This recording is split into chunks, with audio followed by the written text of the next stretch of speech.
Hi guys, welcome back. You know, after the excess of the holidays, we may want to take a moment to rethink our alcohol consumption. Womp womp. I know. Here with Womp some womp. helpful info is your MD bestie, Dr. Jaya McSharma. Hi, good morning. I'm sad to be here. Well, you know what? Maybe we need a little break before Mardi Gras season starts. Yes, right, exactly. Yeah, I mean, we live in Louisiana where like king cake and boudin and crawfish and beer and drive-through daiquiris, you know, like we're famous for all these things, right?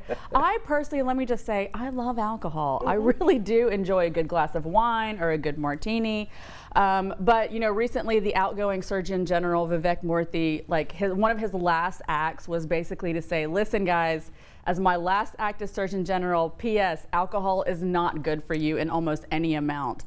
And I think, you know, most of us used to be like, okay, well, red wine is good for you. It has some anti-aging, antioxidants, resveratrol in it. But the latest studies really show that there is really no amount of alcohol that's actually healthy and beneficial for you. And that's actually tied to about 7 different cancers, which is a bummer. Well, it's responsible for about 100,000 cases of cancer in the United States each year and about 20,000 cancer deaths. So exactly. Those are not good stats. No, they're not good stats. And I actually kind of found them mind-boggling because like I always kind of thought everything in moderation, including a little bit of alcohol, right? But I think what the scientific movement is heading towards is that alcohol really needs to be labeled just like cigarettes. Yes. And like with a big label that says this causes cancer, it causes colorectal, breast, esophageal, liver, mouth, throat, and laryngeal cancer. And so you really want to think about your head and neck cancers. You know, you don't want to lose your voice box. You don't want to lose your tongue. These are real risks when you're consuming a lot of alcohol. And then, of course, if you are still a cigarette smoker, the combination of cigarette and alcohol really predisposes you to developing these GI cancers. It's just not good. Right. What if people say, you know, I just drink a little red wine every now and again? Right. And you know, a little red wine I still think is okay. The data is leaning towards like if you have 1 glass of red wine, then maybe that's not terrible, especially in European cultures. It's found to be helpful. But really, if you have more than 1 glass, which a lot of us do because it's delicious and fun, it's linked to insulin resistance, obesity, and even STIs. And maybe that's not a stat people want to think about, but Louisiana is in the top 3 in the nation of sexually transmitted infections. That's incredible. Yeah. Well, it also leads to something called alcohol belly, which yes, yeah, okay, let's all suck in.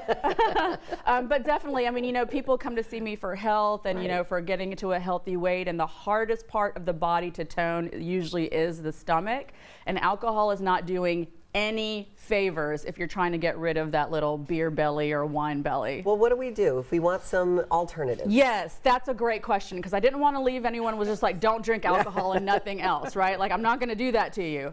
So I would recommend that you come see me at yourmdbestie.com for alcohol alternatives. We do a lot of plants before pills. We do relaxing seltzers.